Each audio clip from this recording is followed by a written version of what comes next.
It's funny, isn't it, how people never believe the ones who warn them, how they laugh, shake their heads, dismiss the words of the desperate. I suppose you'll do the same with me. That's fine. I'm not here to convince you. I don't need you to believe me, because soon you won't have a choice. You'll see it too. You'll feel it watching you when you're alone at night. You'll hear the whispers in the walls, the ones that sound like your own voice but aren't. You'll wake up at exactly 3:12 a.m., gasping, cold sweat running down your back, even though you don't remember dreaming. And then, when it's too late, you'll remember me. You'll remember my words. You'll wish you had listened, but by then the door will already be open, and you'll never get to close it again. I didn't mean to find it. I wasn't looking for anything, not in the beginning. I was just another nameless face in a dying town. The kind of place where the streetlights flicker and the air always smells like something's rotting just out of sight. I had a house, a job, a routine. I woke up, went to work, came home, watched TV, and tried to sleep. But that's when it started. At first it was small things, a shadow in the corner of my vision, a whisper that didn't belong to me, a door I swore I had locked standing wide open in the morning. I told myself it was stress, lack of sleep, but deep down I knew better, because the shadows didn't just stay in the corners. They started moving, growing, and then one night I saw it. I was in bed, staring at the ceiling, waiting for the nothingness of sleep to finally take me. And then, out of the silence, came a sound. Not loud, not sudden, just a soft creak, like someone stepping onto my bedroom floor. I told myself I imagined it, but I couldn't ignore the feeling, that terrible electric charge in the air, that overwhelming certainty that something was there, standing over me, watching. I didn't move. I didn't breathe. I just lay there, cold sweat trickling down my neck, waiting. And then another step, and another, and another. Slow, deliberate, getting closer.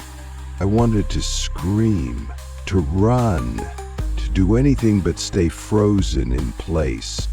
But I couldn't, because I understood somehow that if I moved, if I even dared to blink, it would know.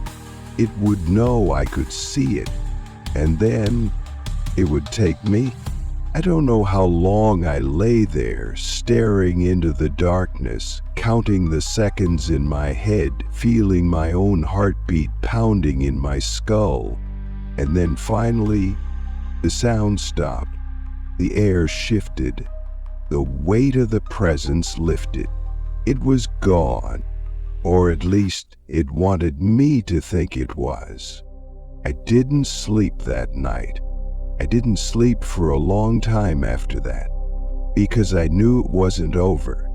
I knew it was just beginning. I started noticing more things. Little things, like how my reflection in the bathroom mirror didn't always move when I did. Like how I would hear knocking on my bedroom door in the middle of the night even though I lived alone. Like how my phone would ring and when I answered, I'd hear my own voice whispering from the other end. And then the worst thing happened. I made the mistake of speaking to it. It was an accident. A stupid, thoughtless moment of weakness. I had been awake for days, my mind unraveling thread by thread, when I saw it again. Not in the dark, not in the corner of my vision, but right there, standing at the foot of my bed. It didn't have a face, just an empty, gaping void where its features should have been. But I knew, somehow I knew, it was smiling. And before I could stop myself, before I could even think, I whispered, "What do you want?" The second the words left my mouth, I regretted them, because it hurt me. It hurt me, and it answered, not with words, with something worse. It took a step forward, then another, slow, deliberate, and then it leaned down, pressing that empty, grinning void of a face inches from mine, and it whispered back, I don't remember what happened next. I must have blacked out, because when I woke up it was morning, and I wasn't in my bed anymore. I was outside, standing in the middle of the woods, barefoot, freezing, and staring at something carved into the trees. A door, a massive towering door made of gnarled, blackened wood, covered in symbols I didn't recognize. The handle was already turning. Something on the other side was opening it. I ran. I don't know how long I ran, but somehow I made it home. I locked my doors, closed my blinds, blocked out the light. But it doesn't matter, because I know the truth now. I spoke to it. I gave it permission, and now it's coming back. I can hear it. Every night the whispers grow louder. Every night the knocking on my door becomes more insistent. Every night I feel its presence press closer. Watching, waiting. Soon it won't need permission anymore. Soon the door will open, and when it does, I won't be able to run. I won't be able to hide. I won't be able to escape.